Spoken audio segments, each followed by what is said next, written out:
ദേവമനുഷ്യന്റെ സ്നേഹഗീത അധ്യായം 274 തുടർച്ച. വാല്യം 6. രോഗികളെ സന്ദർശിക്കുക. മനുഷ്യർ തീർത്ഥാടകരായിരിക്കുന്നത് പോലെ യഥാർത്ഥത്തിൽ അവർ രോഗികളുമാണ്. ആത്മാവിന്റെ രോഗമാണ് ഏറ്റവും കഠിനമായ രോഗം. അത് കാണാൻ സാധ്യമല്ല, മാരകവും. എങ്കിലും ആളുകൾക്ക് അതിനോട് അരോചകമില്ല. ധാർമ്മികമായ ഒരു പഴുപ്പ് അനിഷ്ടകരമല്ല.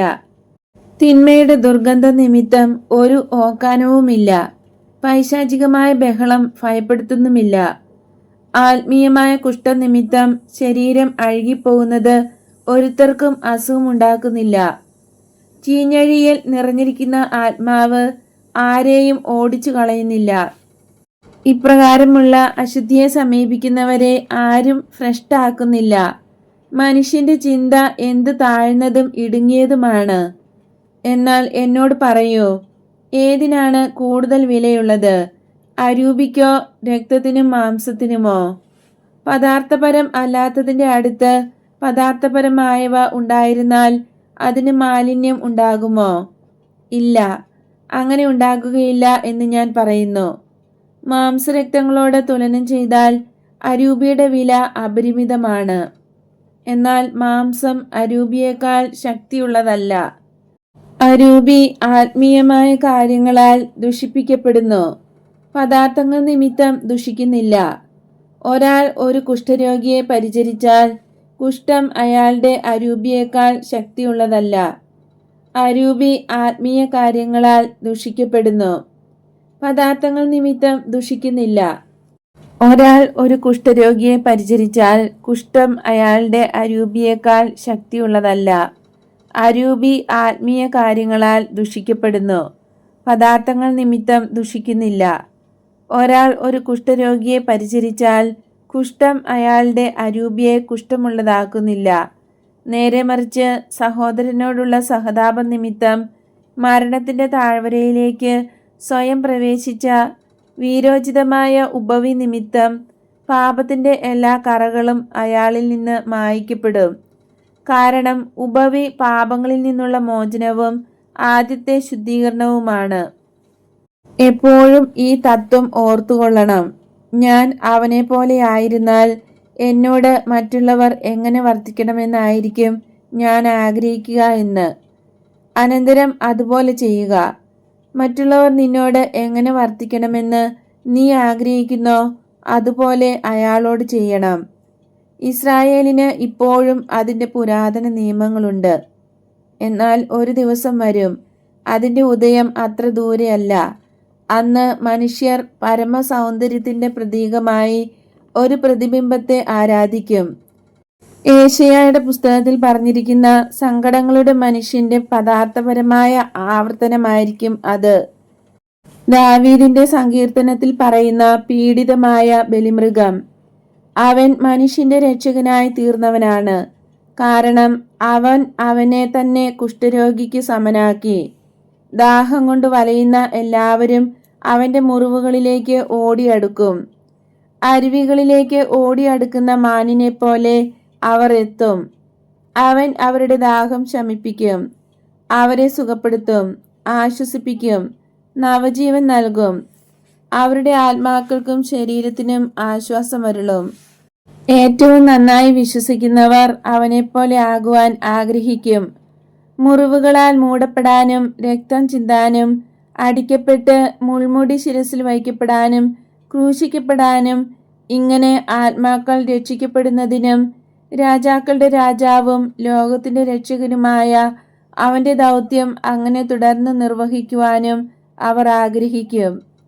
ഇപ്പോഴും ഇസ്രായേൽക്കാരായിരിക്കുകയും എന്നാൽ സ്വർഗരാജ്യത്തിലേക്ക് പറന്നെത്താൻ ചിറകു വിടർത്തുകയും ചെയ്യുന്ന നിങ്ങൾ ഈ നിമിഷം മുതൽ ഇത് പരിഗണിക്കുക.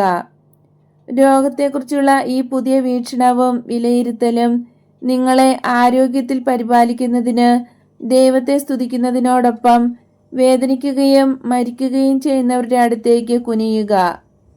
എൻ്റെ അപ്പസ്തോലന്മാരിൽ ഒരാൾ ഒരു ദിവസം സഹോദരരിൽ ഒരുവനോട് പറഞ്ഞു, കുഷ്ഠരോഗികളെ സ്പർശിക്കാൻ ഭയപ്പെടേണ്ട. ദൈവത്തിൻ്റെ നിശ്ചയത്താൽ ഒരു രോഗവും നമ്മെ ബാധിക്കുകയില്ലെന്ന്. അയാൾ പറഞ്ഞത് ശരിയാണ്. ദൈവം തൻ്റെ ദാസരെ സംരക്ഷിക്കുന്നു.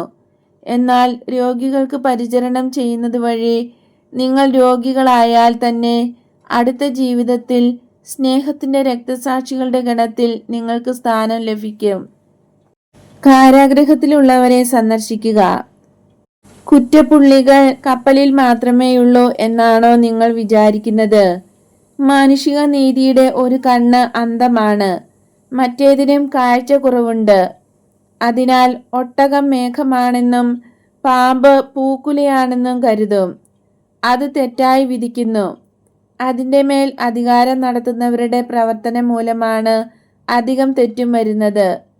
അവർ മനഃപൂർവ്വം പുകപടലങ്ങൾ ഇളക്കിവിടും, കാരണം കൂടുതൽ തെറ്റായി എല്ലാവരും കാണട്ടെ.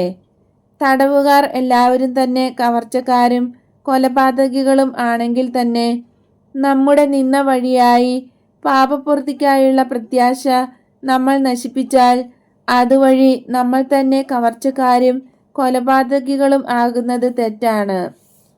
പാവം തടവുകാർ അവരുടെ കുറ്റങ്ങൾ നിമിത്തം ഭാരപ്പെട്ടിരിക്കുന്നതിനാൽ ദൈവസന്നിധിയിലേക്ക് കണ്ണുകൾ ഉയർത്താൻ പോലും അവർ ധൈര്യപ്പെടുന്നില്ല. ചങ്ങലകൾ അവരുടെ പാദങ്ങളെക്കാൾ കൂടുതലായി ആത്മാക്കളെ വേദനിപ്പിക്കുന്നു. ദൈവത്തോട് നിരാശയാണ് അവർക്കാണെങ്കിൽ ദുരിതം. അയൽക്കാരനെതിരെയുള്ള കുറ്റത്തിൻ്റെ കൂടെ പാപപ്പുറത്ത് ലഭിക്കുകയില്ലെന്നുള്ള നിരാശയാകുന്ന പാപവും കൂടുന്നു. തൂക്കുമരത്തിൽ മരിക്കുന്നത് പോലുള്ള പരിഹാരം തന്നെയാണ് കപ്പലിൽ കഴിയുന്നത്. എന്നാൽ ചെയ്ത കുറ്റത്തിന് മനുഷ്യ സമൂഹത്തോടുള്ള ബാധ്യത മാത്രം തീർത്താൽ പോരാ, എല്ലാറ്റിനുമുപരിയായി ദൈവത്തോടുള്ള ബാധ്യതയും തീർക്കേണ്ടതുണ്ട്. പരിഹാരം ചെയ്യുന്നതിനും നിത്യജീവൻ ലഭിക്കുന്നതിനും അത്യാവശ്യമാണ്. എന്നാൽ എതിർപ്പ് കാണിക്കുകയും നിരാശപ്പെടുകയും ചെയ്യുന്നവൻ മനുഷ്യ സമൂഹത്തിൻ്റെ മുമ്പിൽ മാത്രം പരിഹാരം ചെയ്യുന്നു. കുറ്റവാളിക്കും തടവുകാരനും അവൻ്റെ സഹോദരങ്ങളുടെ സ്നേഹം ലഭിക്കട്ടെ. അത് അന്ധകാരത്തിലെ പ്രകാശമായിരിക്കും. അതൊരു സ്വരമായിരിക്കും. ദൈവവും നിന്നെ സ്നേഹിക്കുന്നു എന്ന് എൻ്റെ സ്നേഹം നിന്നോട് പറയുന്ന സ്വരം മുകളിലേക്ക് ചൂണ്ടിക്കാണിക്കുന്ന ഒരു കരമായിരിക്കും. നിർഭാഗ്യനായ എൻ്റെ സഹോദര, നിന്നോടുള്ള സ്നേഹം എൻ്റെ ഹൃദയത്തിൽ വച്ചത് ദൈവമാണ് എന്നും സ്വരം പറയും. കരുണയുള്ള പിതാവായ ദൈവത്തെ കാണാൻ പ്രകാശം ഇടവരുത്തുന്നു. മാനുഷികമായ അനീതികളുടെ രക്തസാക്ഷികളെ ആശ്വസിപ്പിക്കാൻ പോകുന്ന നിന്റെ ഉപവിക്ക് കൂടുതൽ ശ്രേഷ്ഠമായ കാരണങ്ങൾ ഉണ്ടായിരിക്കണം. നിർദോഷികളായവരെയും ക്രൂരമായ ശക്തിയാൽ നയിക്കപ്പെട്ട് കൊലപാതകം നടത്തിയവരെയും സന്ദർശിക്കാൻ പോകുമ്പോൾ വിധിക്കപ്പെട്ടു കഴിഞ്ഞതിനെ നിങ്ങൾ വീണ്ടും വിധിക്കരുത്. കൊലപാതകത്തിന് മനുഷ്യരെ പ്രേരിപ്പിച്ചത് എന്താണെന്ന് നിങ്ങൾക്കറിഞ്ഞുകൂടാ. പലപ്പോഴും കൊല നടത്തുന്നവൻ തന്നെ മൃതമായ ഒരു മനുഷ്യനാണെന്ന് നിങ്ങൾ മനസ്സിലാക്കുന്നില്ല. പലപ്പോഴും വിവേചനയില്ലാത്ത ഒരു യാന്ത്രിക മനുഷ്യനാണ് അവർ. ഭീരുത്വം നിറഞ്ഞ ഒരുവൻ ചതിയിൽപ്പെട്ട് രക്തം ചിന്തൽ കൂടാതെ അവൻ കൊല ചെയ്യപ്പെട്ടതിനാൽ അവൻ്റെ വിവേചനം നഷ്ടപ്പെട്ടിട്ടുണ്ടാകും. ദൈവത്തിനറിയാം, അത് മതി. അടുത്ത ജീവിതത്തിൽ കപ്പലിലെ അടിമകളും കൊലപാതകികളും കവർച്ചക്കാരും സ്വർഗത്തിലിരിക്കുന്നത് കാണാറാകും. എന്നാൽ കൊല ചെയ്യപ്പെട്ടു, കൊള്ള അടിക്കപ്പെട്ടു എന്ന് പറയുന്നവർ നരകത്തിലും കാണപ്പെടും. കാരണം കള്ള ബലിയാടുകളായിരുന്നു വാസ്തവത്തിൽ സമാധാനവും സത്യസന്ധതയും മറ്റുള്ളവരുടെ വിശ്വാസവും കൊള്ളയടിച്ചവരും ഹൃദയങ്ങളെ വധിച്ച കൊലയാളികളും. അനേകം വർഷങ്ങൾ കപടനാട്യത്തിൽ അനേകരെ ചതിച്ച അവർ അവസാനം പ്രഹരിക്കപ്പെട്ടു. അങ്ങനെയാണ് അവർ ബലിയാടുകളായത്. കൊലപാതകവും കവർച്ചയും പാപങ്ങളാണ്. എന്നാൽ മറ്റുള്ളവരുടെ പ്രേരണയാൽ കവർച്ച ചെയ്യുകയും കൊല നടത്തുകയും എന്നാൽ ഒടുവിൽ അനുതപിക്കുകയും ചെയ്യുന്ന ഒരുവനും പാപം ചെയ്യാൻ മറ്റൊരാളെ പ്രേരിപ്പിക്കുകയും അതേക്കുറിച്ച് അനുതാപം ഇല്ലാതിരിക്കുകയും ചെയ്യുന്ന ഒരുവനും തമ്മിൽ വളരെ അന്തരമുണ്ട്. രണ്ടാമത് പറഞ്ഞയാൾ കൂടുതൽ കഠിനമായി ശിക്ഷിക്കപ്പെടും. കാരണം അയാൾ മറ്റുള്ളവരെ പാപം ചെയ്യാൻ പ്രേരിപ്പിക്കുന്നു, അനുതപിക്കുന്നില്ല. അങ്ങനെ തടവുകാരെക്കുറിച്ച് വിധിയൊന്നും ചെയ്യാതെ അവരോട് സഹതാപം കാണിക്കുവിൻ. എല്ലാ കൊലപാതകങ്ങളും മോഷണങ്ങളും ശിക്ഷിക്കപ്പെടുകയാണെങ്കിൽ ശിക്ഷയേൽക്കാത്ത സ്ത്രീ പുരുഷന്മാരുടെ എണ്ണം വളരെ കുറവായിരിക്കും. കഴുമരത്തിൽ അഥവാ കപ്പലിൽ മരിക്കാത്തവർ തുച്ഛമായിരിക്കും. ഗർഭം ധരിച്ചിട്ട് അവരുടെ ഉദരഫലത്തിന് ജന്മം കൊടുക്കുവാൻ ആഗ്രഹിക്കാത്ത അമ്മമാരെക്കുറിച്ച് എന്താണ് പറയേണ്ടത്? ഓ, നമുക്ക് ദ്വയാർത്ഥ പ്രയോഗമൊന്നും ഇവിടെ വേണ്ട. അവരെ അവരുടെ ശരിക്കുള്ള പേര് വിളിക്കാം: കൊലപാതകികൾ. മറ്റുള്ളവരുടെ സൽപ്പേരും സ്ഥാനവും മോഷ്ടിക്കുന്ന പുരുഷന്മാരെക്കുറിച്ച് എന്താണ് പറയേണ്ടത്? അവർ ആയിരിക്കുന്നതെന്തോ അത് വിളിച്ചാൽ മതി: കവർച്ചക്കാർ.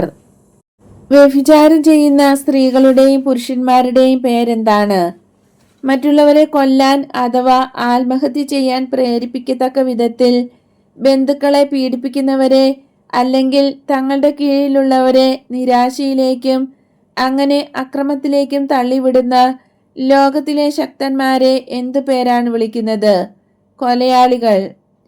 ആരും ഓടിപ്പോകുന്നില്ലേ? കണ്ടോ, നമുക്ക് മനസ്സിലായി നമ്മൾ കുറ്റവാളികളുടെ ഇടയിലാണ് ജീവിക്കുന്നതെന്ന്. അതേക്കുറിച്ച് ഒരു വിഷമവും നമുക്കില്ല. ഇവർ നീതിയിൽ നിന്ന് ഒഴിഞ്ഞു മാറുന്നു, വീടുകളിലും പട്ടണങ്ങളിലും തിങ്ങിക്കൂടുന്നു, വഴിയിൽ നമ്മെ മുട്ടി നടക്കുന്നു, നമ്മൾ ഉറങ്ങുന്ന സത്രങ്ങളിൽ തന്നെ ഉറങ്ങുന്നു, നമ്മോടൊത്ത് ഭക്ഷിക്കുകയും ചെയ്യുന്നു. ഇങ്ങനെയാണെങ്കിലും പാപമില്ലാത്തവർ ആരുണ്ട്? ദൈവത്തിന്റെ കരം മനുഷ്യവിചാരങ്ങൾ രൂപം കൊള്ളുന്ന മുറിയുടെ ഭിത്തിയിൽ, അതായത് നെറ്റിയിൽ, അവൻ യഥാർത്ഥത്തിൽ എന്താണ് എന്ന് എഴുതുന്നു എന്ന് കരുതുക. അപ്പോൾ നിർദോഷി എന്ന പേര് എഴുതപ്പെടുന്നവർ വളരെ വിരളമായിരിക്കും. മറ്റ് നെറ്റിത്തടങ്ങളിലെല്ലാം എഴുതുന്നത് വ്യഭിചാരി, കൊലപാതകി, മോഷ്ടാവ്, ഘാതകൻ എന്നിങ്ങനെയായിരിക്കും. അവ അസൂയയുടെ പച്ച നിറത്തിലോ കടുത്ത വഞ്ചനയുടെ കറുപ്പോ കുറ്റകൃത്യങ്ങളുടെ ചുവപ്പോ അക്ഷരങ്ങളിലായിരിക്കും എഴുതുക. അതുകൊണ്ട് ഒട്ടും അഹങ്കാരികളാകാതെ സഹോദരങ്ങളോട് കരുണയുള്ളവരായിരിക്കുക. മാനുഷികമായ വിധത്തിൽ നോക്കിയാൽ അവർ നിന്നേക്കാൾ ഭാഗ്യം കുറഞ്ഞവരായിരുന്നു. എങ്കിലും കപ്പലിൽ അവർ പരിഹാരം ചെയ്യുന്നു. നീയും അതേ കുറ്റം ചെയ്തെങ്കിലും നീ പരിഹാരം ചെയ്യുന്നില്ല. അങ്ങനെ ചെയ്യുമ്പോൾ നിന്റെ എളിമ വർദ്ധിക്കും.